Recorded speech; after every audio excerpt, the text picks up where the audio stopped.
அனைவருக்கும் வணக்கம்.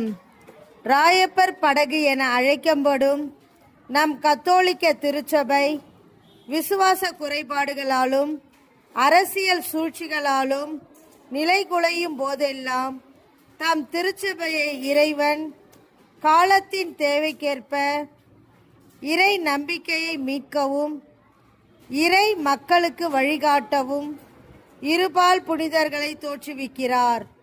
அவர்களுள் ஒருவர்தான் 16ஆம் நூற்றாண்டில் தோன்றிய மிகச் சிறந்த கத்தோலிக்க மறுமலர்ச்சியாளருமான போற்றுதலுக்கு உரியவருமான புனித சார்லஸ் பொரோமியோ அவர்கள்.